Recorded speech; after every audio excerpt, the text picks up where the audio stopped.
Hey, what's up? Welcome back to Wilde On Season 6. You're here with your girl, Taylor Wilde, my sister from Etobicoke, the Veronica to my Betty of professional wrestling, my girl, Seleziya Sparx. What's up, bitch? What's up, bitch? Our guest today is none other than AEW superstar Eddie Kingston. We interviewed a boy. We do that sometimes. We love him. I love him. What's your deal? Just a hater. Just a hater. Perfect segue into Seleazy T. Seleazy T. Okay, let's get into the tea, bitch. Let's get into it. I don't want to toot our own horn, but Tune it. toot toot. Biatch. Okay, episode 3 of season 6. We debuted Yeah. Seleazy T. Mm. Go back to episode 3 if you haven't watched it of season 6. We told a story about Bradgelina and poor Justin. Justin, our boy, reached out. Yeah, he did. He said thank you. Seleazy T, it seems gossipy. It's not. To some people, it might seem catty. I mean, like, they obviously haven't watched the show then. That's true. So we gotta start. Let's talk about people who say, I've done the work. Have you heard of this before? I have, unfortunately. So I had a person in my life, Ooh. in our community, who used to tell me that I'm toxic. For today, we will call him Deuce. Ew. Okay, I think the number one thing you have to watch out for in men is not toxic men. Men that say, I'm a nice guy. They're scary. That's the same Whoever, shit. like, say no to an ex-guy and see the demon in him come out, that's terrifying. It's true. Oh, my God. But that's equal to a man telling you, no, you're toxic. I've done the work. You've not done any work. Do you know what the work is? No. Looking inside yourself. Okay, back to Deuce. This is a thing. This is like sliding into your DMs, saying, I'm a nice guy. If a man tells you he's done the work, it's bullshit. Did you read a book? Did you listen to a podcast? Are you just telling every girl that you've done the work? Yeah. I wish there was more I could speak on this, but you know who you are. Oh, You know who you are when you've told someone to do the work and then you keep making the same mistakes publicly again and again. They'll learn. They'll learn. Maybe. Hopefully. Seleazy T. Okay, on to today's guest. He is an AEW superstar. He is from Yonkers, New York. He's had a long career. He is a baby of the 80s. He is an elder millennial. Ladies and gentlemen, my boy, Eddie Kingston.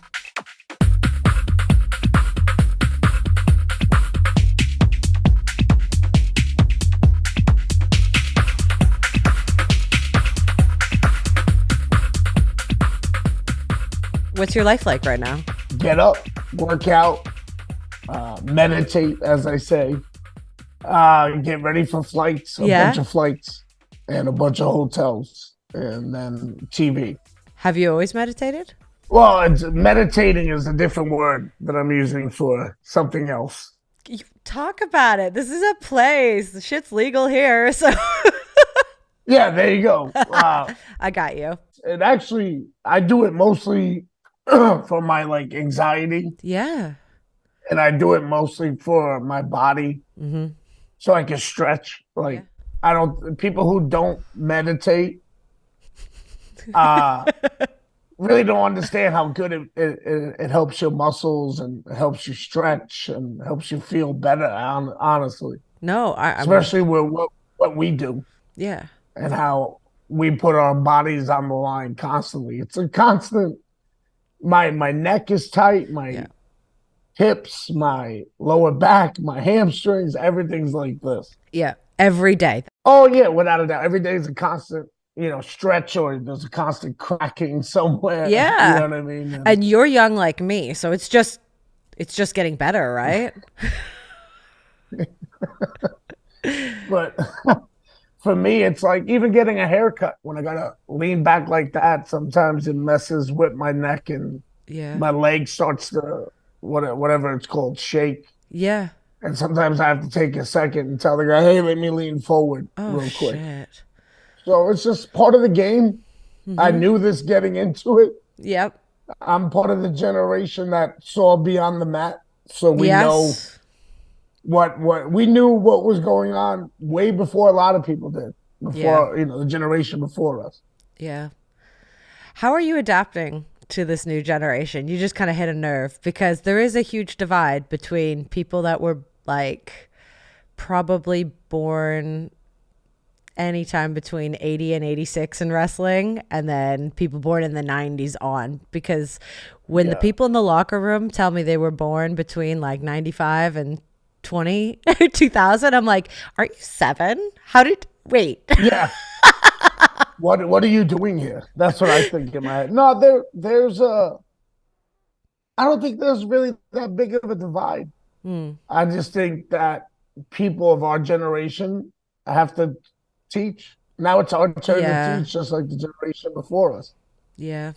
Does that mean I want to teach? No. No. Does that mean I have the patience for it? No.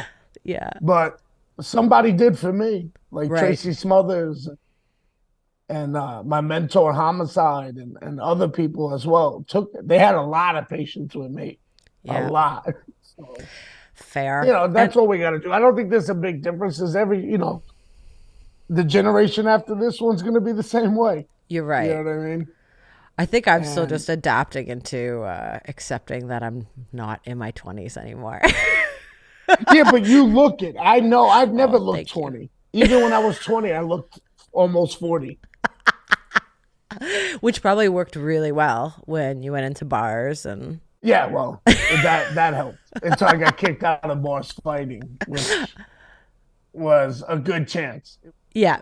Yeah, when I was younger, I used to tell people, I had the 2 Fs. I'm either, effing or fighting. You know what I mean?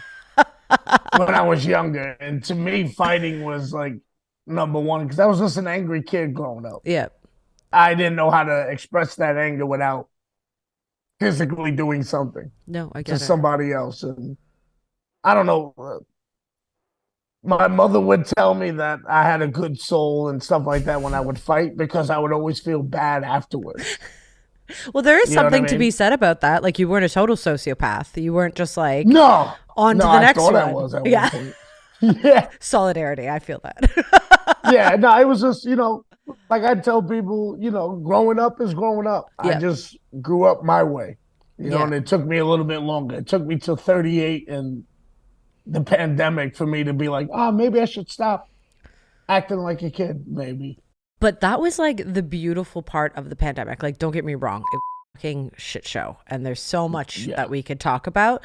But that hard reset and the forced introspection we all had to do. Oh, yeah. It was insane that, yeah, no, because all you had was yourself. You had to look at yourself and, Yeah. no. Everyone got You were bored of stuck. drinking at a certain point. Like, it was great at the beginning, but, I got sober during the pandemic. I did the opposite because I was like, this is not even fun anymore. And I haven't looked back since.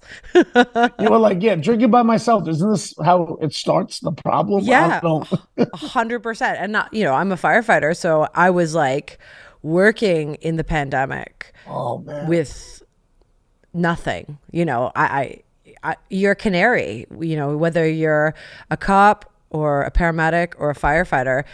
No, the world didn't know what was going on, but we still had to go to work. Like that's what we signed up for, was to be in the middle of those tragic events, historic moments. But it wasn't like there was any extra training for me than there was for you. It was just like, good luck. Yeah, good. Hey, good luck. We'd never done this before. Yeah. None of us have been alive for any of this. So, No. yeah, good luck and don't get sick. What? Yeah. And I was like, I'm just trying to make it out without alcoholism at this point. That's how I survived the first 6 months. The thing that helped me survive was Red Dead Redemption 2. So that helped me Oh, on yeah. PlayStation. You were being a hero and I was just playing a video game. But you weren't making it worse. You were surviving with your video games, and I was surviving on red wine, so it was fine. Yeah, that and Uber Eats, Five Guys was coming a lot. Oh, Uber Eats. I never went back. I still barely go grocery shopping. Uber does my grocery shopping. Oh, yeah. Yeah, that just helped my laziness. Right when I found Same. out I could get groceries and not just food, I was like, oh, why am I leaving the house? People think that wrestlers are extroverts, but that's not the fact at all. Most of us are introverts and we know how to play the game. You know, you can't do what we do without. I'm going to assume you're the same. You go out, you do a loop, you come home, and like you cannot see people for a few days. Like, no more peopling. No. I'm done. My social battery, done. Oh no, yeah, I don't want to, and I don't like a lot of people anyway because I don't trust. Yeah. I have a thing. Maybe it's a New Yorker. I don't know. Yeah. I like to say that, but when I first meet people, I don't like them right away. Yeah. They'll be like, Eddie, Well, he didn't do nothing. He just said hello. I'd be like, I don't know. It was something about that guy. that. It was Fuck something that about guy. that fucking hello that rubbed me the wrong way. And then next, you know, I'm friends with the guy for 9 years or something. I don't know. It was the way you said hello. It didn't work for me. Yeah, it didn't work. You didn't look me dead in the eyes when you said it. I didn't like that. What are you trying to hide? What are you trying to hide? Yeah. For example, when I first left New York and I moved to Florida, Okay. and I went to the gas station. It was like 8 a.m, Yep. and some guy goes, "Hey, good morning." I said, "What's so good about it? Do you know me?" And the guy just went, "What? What?" I just said, "Good morning." Eddie Kingston, you moved to the Sunshine State. You just took the sunshine out of that guy's morning. You know, he had it coming. I guess I don't know. Something must have. I must have been his karma or something. I don't Yeah, know. that's true. Actually, he's too nice. Yeah, exactly. Are you? At 8:30 in the morning. Yeah. How dare he? Are you back in New York now, or are you in Florida? No, I had to move. I had to get out of New York. I love my friends, Yep. the small group of friends I do have. Mm-hmm. But the thing with them is they're set. Okay. They're set in their life. They got their life. They're out of college. Some of them got their girls. Some of them don't. But Mm-hmm. they got their bar they go to all the time. They got their girlfriend or whatever. Okay. And I wasn't settled. Like I Right. didn't. That wasn't my life. I wanted to keep. I was going to be a pro wrestler, whether I made it to AEW in a big contract or if I was going to stay independent. Okay. I was going to wrestle until my body gave up. Okay. And that was it. There was nothing else I wanted to do. I didn't want to go back to ironworking. I used to ironwork in the city, Did you? and I just didn't want to go back to it. Yeah, I didn't want to go back to it. Did any of your friends have like those dreams that you had, or were you just like the black sheep of your boys? They looked at life as, all right, you get your girl, you get married, you get a good union job, Yep. you get a nice house, and that's it. And then you have kids, and you're set. Right. And to me, it was, no, I don't want. That's not me. Mm-hmm. You know, I wanna wrestle. That's it. That's all I wanted to do since I was 9 years old. Wow. And I didn't see anything else. There was no other way of life. I never wanted to. Well, I played all sports because, you know, I was born in '81, so I'm dating myself. So That's okay. there was 86. nothing. 86 is fine. Yeah, see, you're still younger than me. I don't like it. Barely. It was like growing up during that time period was like you had to play sports. Yeah. You know what I mean? I'm Irish and Puerto Rican. My father's Irish from the Bronx. It was you play football, you play baseball, you play basketball. Okay. Sorry, no hockey. It's fine. Wasn't It's into it. fine. Leave it to us. Yeah, I'll leave it to you guys who are actually good at it. No, that's not true. But it was that. So I played sports, and I never wanted to play in the NFL or play Major League Baseball. I always wanted to be a pro wrestler, you know. And then when I found ECW, and because of ECW, I found All Japan Pro Wrestling in the '90s and New Japan. That was it. I was like, all right, that's where I want to go. And that was it. There was no other way of life for me. And so how old were you when that like switch happened, when you're like, that's it? Oh man, so it was when I first saw Eddie Gilbert on Global Wrestling Oh, and wow. on ESPN. Yeah. I had to be about 9 or 10, because we finally got cable, legally got cable with the Yonkers. Yeah, my poor father he was like, I'm not paying for this. Fair. But he would have illegal cable for Inside the NFL, which was a show that covered all the NFL games. Okay. So I would get NWA Yep. and WCW during the winter, but not in the summer. Oh, that's so Not in funny. the summertime. But we finally got cable in Yonkers, and I just saw Eddie Gilbert, and I was like, I wanted to be a wrestler, but that just went, oh, all right, he's about my height or my dad's height at the time. And I was like, you know, I was young, so he had the same name as me, and I was just drawn to him. I was always in the wrestling, and then, like I said, ECW saved me from not watching wrestling anymore. Right. Because I was a teenager. Yep. And I was over the cartoon stuff that I was seeing in WCW and WWF at the time. And I was at a friend's house. We were doing things, and he was like, hey, you like wrestling? I was like, nah, it's whatever, corny. Yeah. He put in ECW, and when he put that on, again, I'm 14 years old. Okay. What do I want to see as a 14-year-old boy? Violence in women. Totally. And that's what they had in abundance of. And Tommy Dreamer was from Yonkers. Yep. Taz was from Brooklyn. I knew guys like this in the neighborhood. I knew guys like New Jack. I knew some of my friends were like Raven. Very, you know, grungy and depressed and, you know, writing poetry and all that, which I was too. Were you? I'm not knocking them. Okay. Yeah, I was on the side. My mother, she still to this day brings it up that she misses seeing me in like the dining room table where, like, if I was just feeling it that day, she would see me with my head down, just like writing. I love that.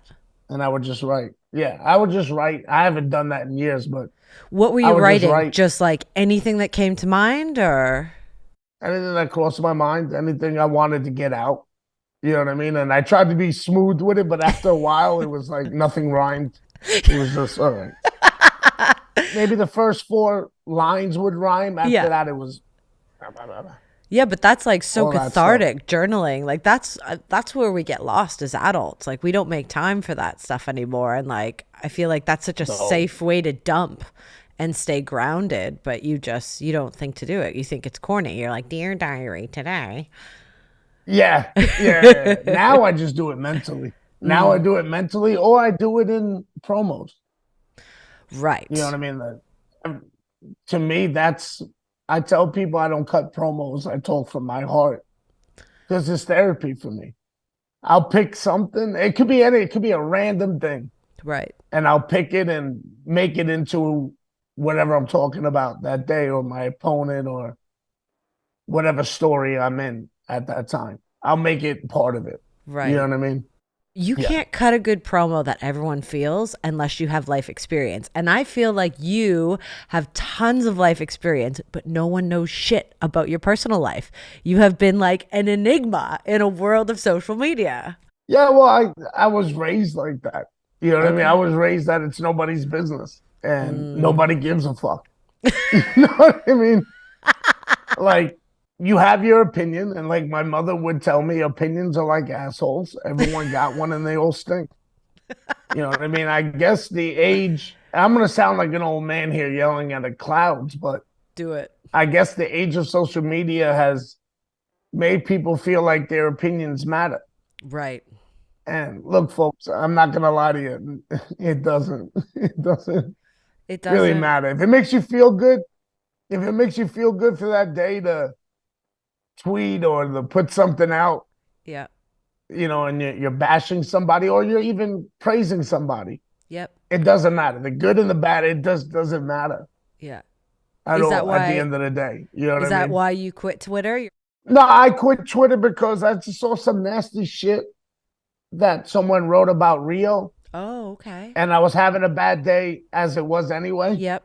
And I got COVID. I was supposed to go to Ireland, and I got COVID before going to Ireland.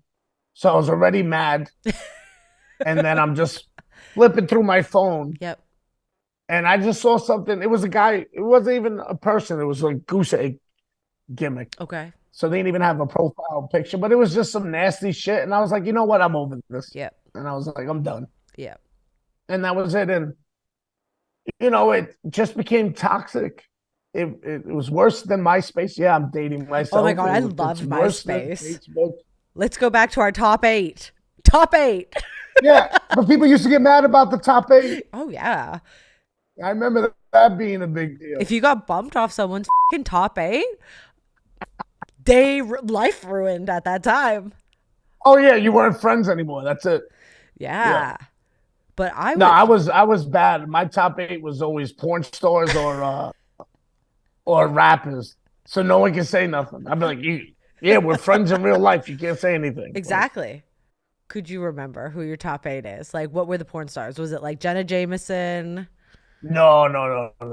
I think I can remember one, A.V. Lee Roth. Okay. Back in the day. Okay. I think that was she was skating on her profile pic. Okay. Like skateboarding. That's the only reason why I remember that. We love a Tom girl. But yeah, I did that so no one could say nothing. It's a good flex. Yeah, and also I was 20-something years old. Of course I'm going to do that. I love it. So you grew up in Yonkers, New York, and I feel like everything about you is so New York. I've heard that before. And I mean that as a compliment. But now you're in Florida. Now you're living the dream. You've got a big contract with AEW. What's changed, do you think, most about your life now that you've got the contract under lock? Nothing. Yeah? I still feel the same. Yeah, no, I still feel the same pressure. I still got my problems. I still got my stuff. You know what I mean? Like, people think once you get something, that's it. Your struggle's over. No, it's life. This is life. Life is nothing but a bunch of tests and struggles. It's the journey, isn't it? Yeah. It never ends. You know what I mean? And I talk about mental health and all that stuff because that's what I go through. Yep. And it's the same. My mental health didn't care that I got a contract. You know what I mean? The demons I got to deal with on a daily basis don't give a fuck that I got a contract. Yeah. You know what I mean? Yeah. Kind of amplifies it a little bit. Sure. Because TV wrestling and the TV wrestling locker room, as you know, is a totally different beast. Oh, yeah. Than it is out on the independents or anywhere else. It's a totally different beast. And there's more situations that can, hurt you mentally and emotionally. Yeah. It's a minefield that you got to work through. So it's just another struggle, which I enjoy. I wish because to me, without struggle, there is no progress. Oh, so 100%. I'm trying to progress. That's perfect. No, you nailed that, because if you're not uncomfortable, you're not growing, and then you're gonna inevitably get bored and resentful, and then it's not fun anymore. No. And remember, this is supposed to be fun. I got this. I wanted to do this since I was a kid because I loved it. Yeah. And also, I don't want a regular job. No. I don't want a 9-to-5. I don't want to go back to iron working where I seen guys fall off the building. You know what I mean? Like, I don't want to go through that. But also having that balance and having had like a real job, like a blue collar, go to work every day, clock in, clock out, work with your hands. Like, technically, that's a good job. However. Oh, it's a great job. Great money, too. Yeah. But or you can remind yourself, hey, I'm living my dream. I don't have to go in Monday to Friday. Yeah. I might hurt a little bit more than the average bear, but like, you have that contrast. Whereas I think that gives you longevity. Whereas if you only know wrestling, if you only know the journey in wrestling, you might just not, I don't know if it's like, you might not be as appreciative, but you might not be able to see through the hard times, all the tribulations that come with it as easily, because you know what both sides of the coin are like. Yeah, I feel like you can't be in the bubble of either. Yeah. You know what I mean? You gotta experience both. Mm-hmm. You know, you can be in the wrestling bubble where it's just wrestling, or you can be just, I don't want to say real life, but like the work bubble. Yeah. And then you don't know anything else. I believe for you, just, like you said, you have to do uncomfortable things to grow.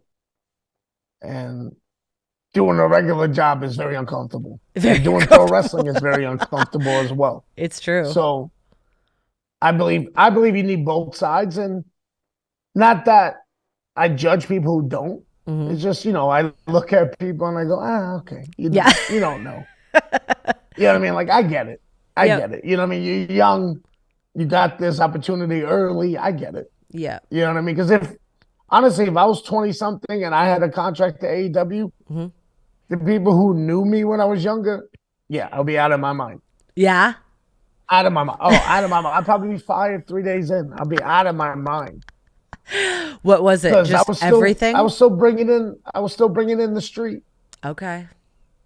to my attitude instead of being professional. You know what I mean? As they say. Sure. Well, how do you instead of separate that? How do you separate that now? You grow and now because of the being part of a big company like AEW, I have a lot more to lose Okay. than I did before. And I'm also older now. So it's not like I'm a spring chicken that can just go, okay, F this place, I'm done. Yeah. And go somewhere else and still have a couple of years on me. Right. No, now it's not that. Now, I got to be professional and I got to sit back and I got to learn what hills to die on. And I used to die on every hill, every hill. Even if it had nothing to do with me, I would just charge up and be there, because I felt like something wasn't right. Yeah. I think I'm trying to learn. It's taking me a while. I'm trying to learn to say things with my volume down. Okay. So, because a lot of times what I've noticed, and a lot of people who I actually respect in wrestling have told me, Eddie, you're right, what you're saying, but we can't hear it over you screaming. And I'm like, oh, yeah. I just get amped up and passionate about what I'm feeling, or if I feel like something's not right, Yep. you're gonna know it. Right. But I got to learn how to communicate it better is the best way, Right. so that people hear my words and not just the volume of my voice. Isn't that And crazy? then they're like, oh, Eddie's screaming again. That's basically it. You know what I mean? But that's crazy. Like, you could go through your whole life thinking, I'm angry, I'm this like mouthpiece, no one ever understands me. And yet as an adult, now you've got perspective. It's like, no.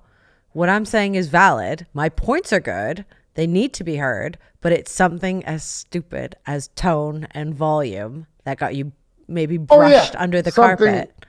Something so minute that, you learn it as you get older. You know what I mean? Now I look back at some things and I'm like, man, if I didn't say it like this, or if I didn't say it like that, maybe I would have got across. But that was the street attitude, was you got to be the loudest when you're arguing, and you know what I mean? And you got to intimidate, and you got to be ready to throw your hands right away, Yep.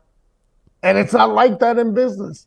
I know a lot of people want to treat professional wrestling different, but it's a business like any other type of entertainment.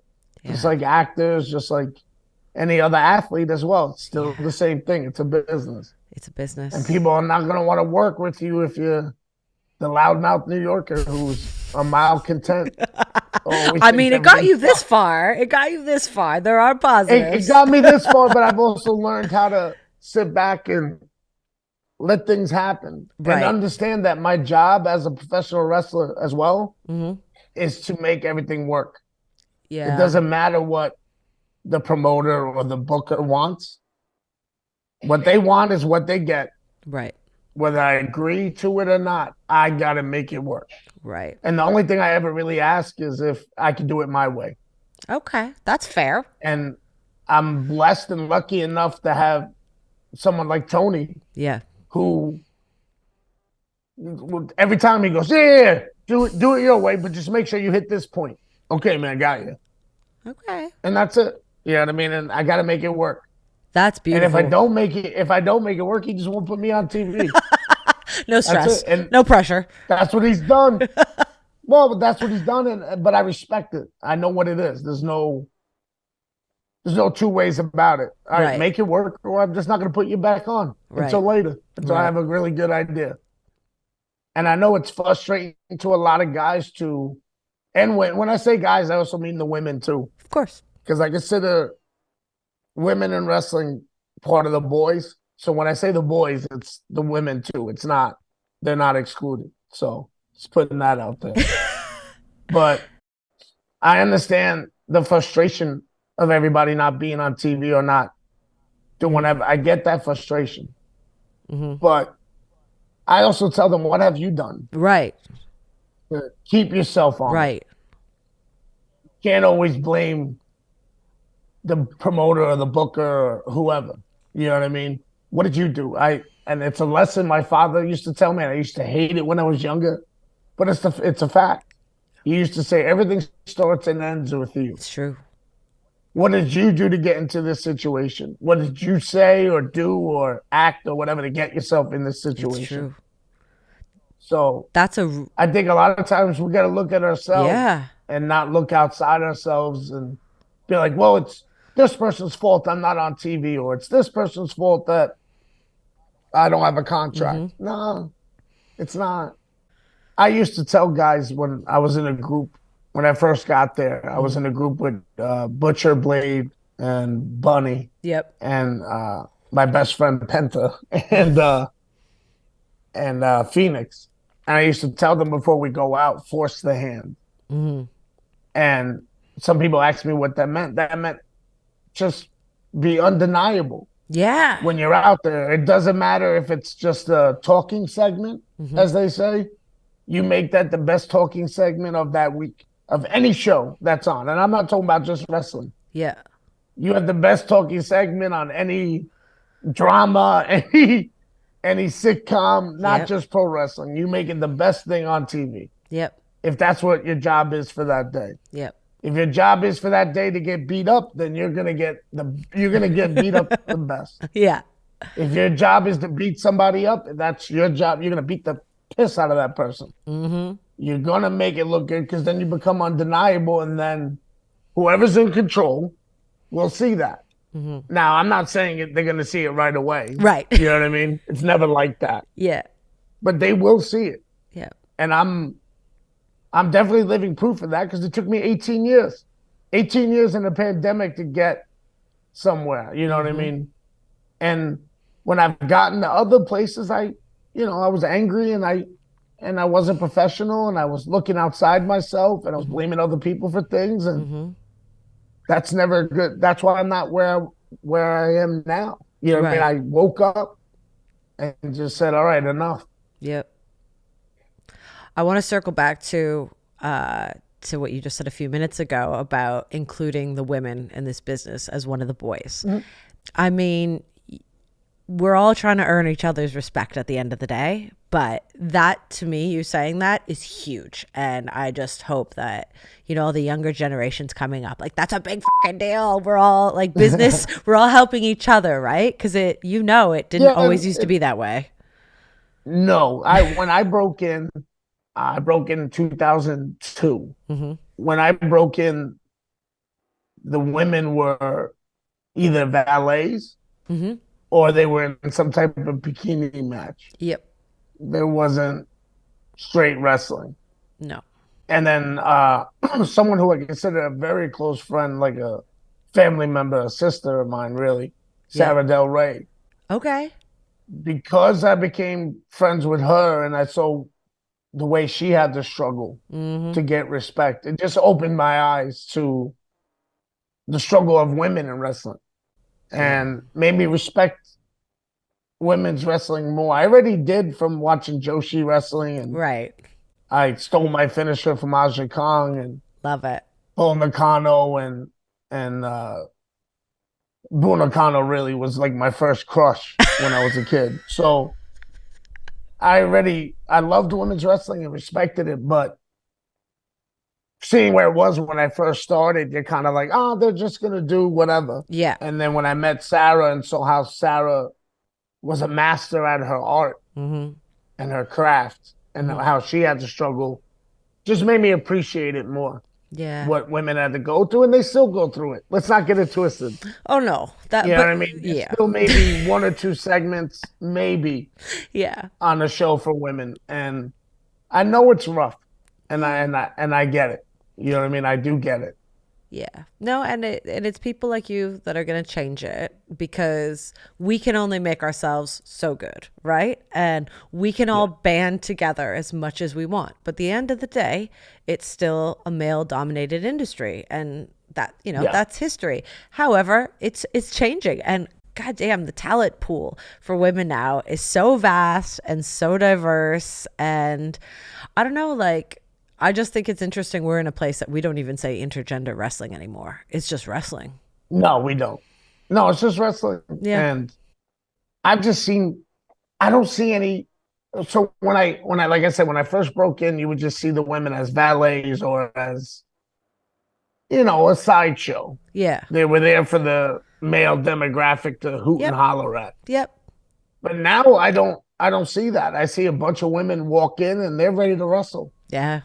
And they have their backgrounds like jiu-jitsu or some type of mixed martial art background, and they're ready to rock and they're ready to go. You know what I mean? Yeah. It's awesome. And it's great. I think it's great. A lot of women can beat up the guys and it makes me laugh. Totally. And a lot of the women are more mature than the guys, and I just can't.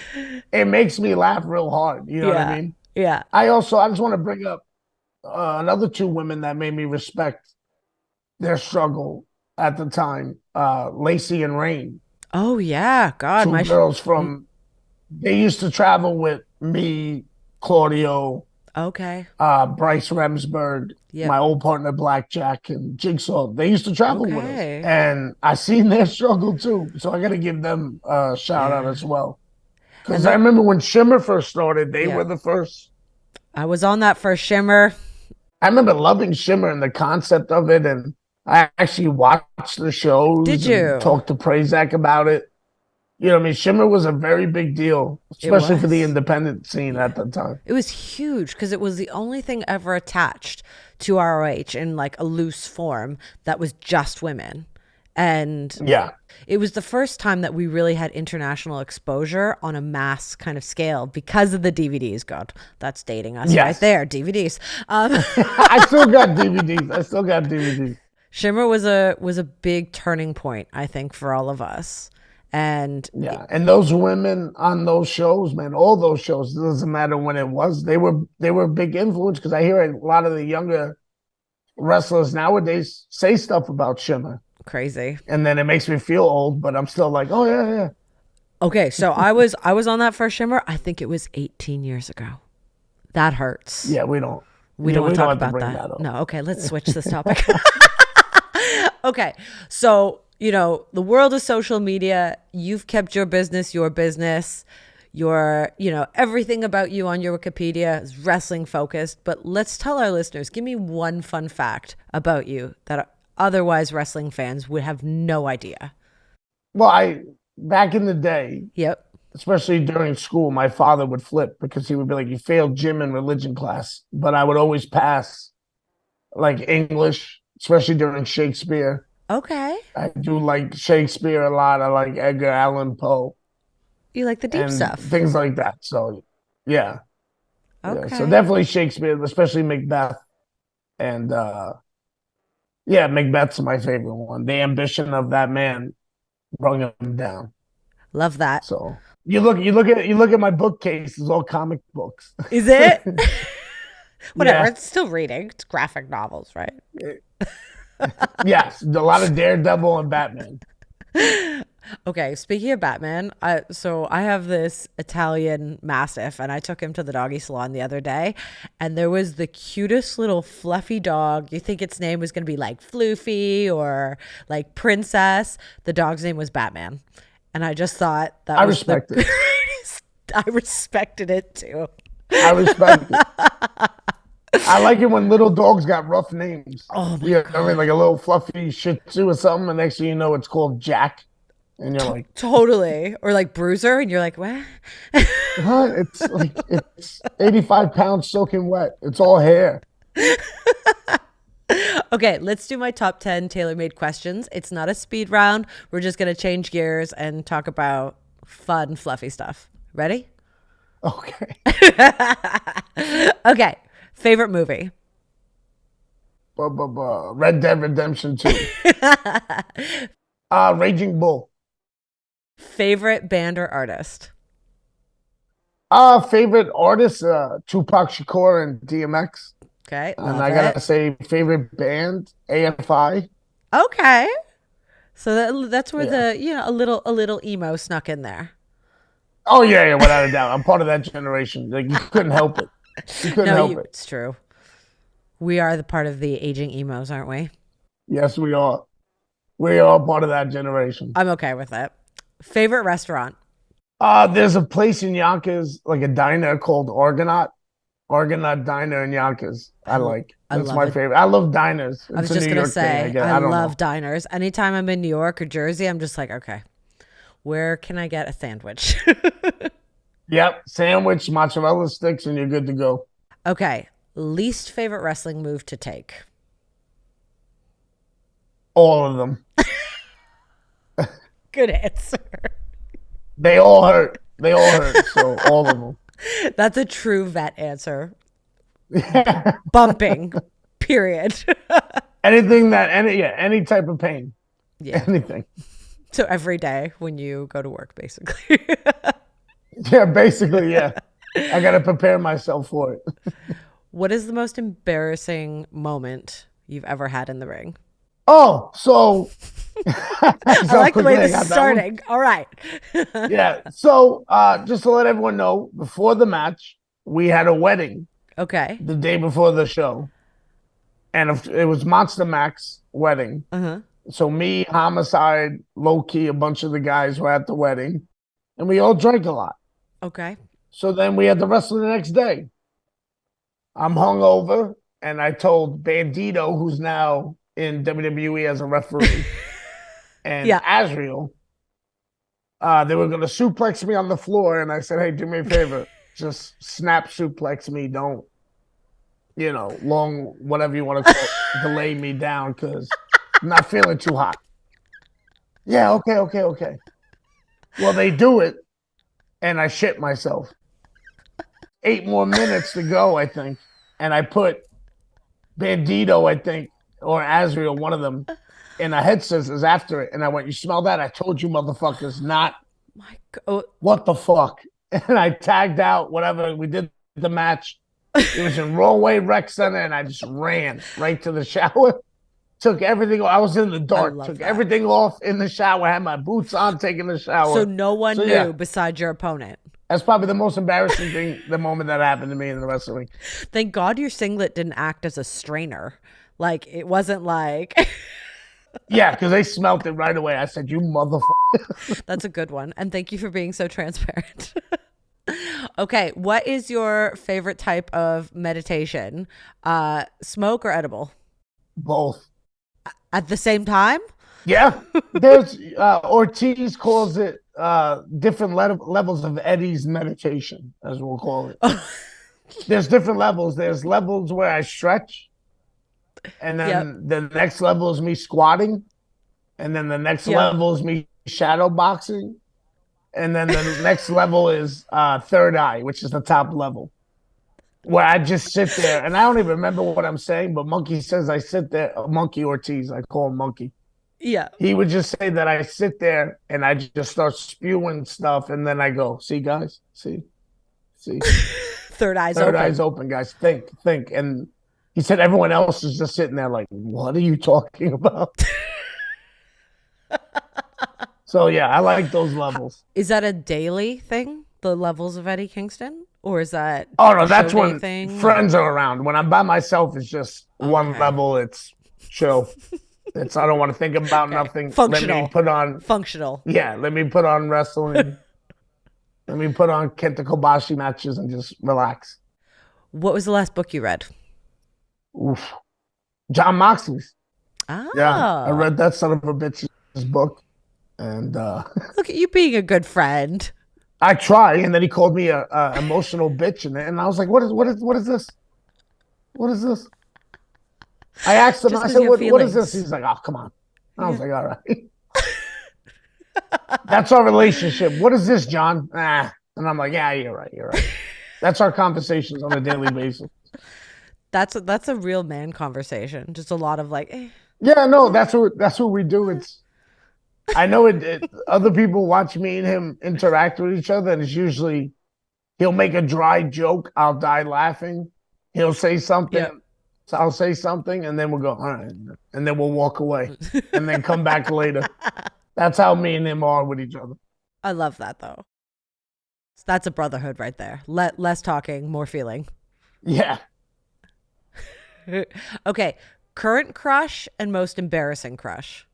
Current crush is my lady. I have my lady, so she's definitely my crush. You know what I mean? I can't. Yay! That's my current crush. Most embarrassing crush. I don't know. When I was a kid, I used to think Velma was hot, the cartoon Scooby-Doo. So that's pretty embarrassing that it's a cartoon. I was like, oh, you know. Do you know how many people, or I should say people, how many wrestlers have had crushes on cartoons? Oh, all of us. Know, all of us at some point. You know Harley Cameron? Yes. Okay, her crush was someone from Pokemon. It was like the male Burke. He's Brock. I didn't watch Pokemon. I didn't watch it either, but I get. But it's just like that's the first thing that comes to most embarrassing crush, a cartoon. Yeah, because it's not real, so of course it's going to be embarrassing. Yeah, it's fine. I love your transparency, though. Where can our listeners find you on social media? Only Instagram. Eddie Kingston 81. That's it. Perfect. That's all you're gonna get. That's all. That's one shop stop. That's perfect. That's it. Okay, last one. The embarrassing part. Finish this lyric. Ready? I gotta stay fly. Oh yeah, 360. Yeah, it's 36 Mafia. Yeah, I know. Yay! Yeah, we were just in Memphis. Yeah? Yep. Well, thank you for squeezing me into your very busy Oh, no, day. thank you. I wanted to do this for a while. I know. Look, I remember you from back in the day. I got nothing but respect for you for what you've done for wrestling. Let's not front. Let's not just think you just got into this. You know what I mean? I remember seeing you kicking ass in TNA back in the day. You know what I mean? With the American flag outfit, right? Am I correct? Yeah. The most American Canadian bullshit. Everyone was confused. I was confused. I was just happy to be there, have a job. Yeah, but you got it over. Best. You got it over, and now you're back doing your thing. So, and I love to see that.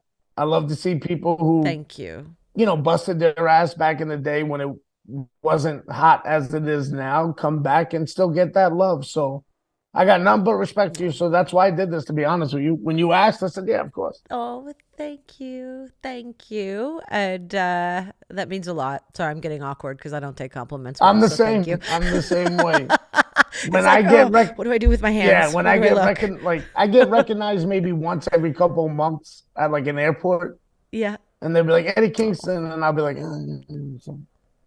yeah. Hey, can we take a picture? Yeah, okay, man. Yeah. Well, AEW is back in Toronto in a couple months in the winter, I think. So I'll see you in the flesh. The winter, right? Give you a big hug for doing this. Yeah, the winter, the best time. You're softer, Floridian now. I know my blood is too thin now for the cold. Your old bones will look forward to it. Oh yeah, they will. And you better be there. You better be backstage saying hello to people because there's a bunch of people there who love you. Oh, I will. I will for sure.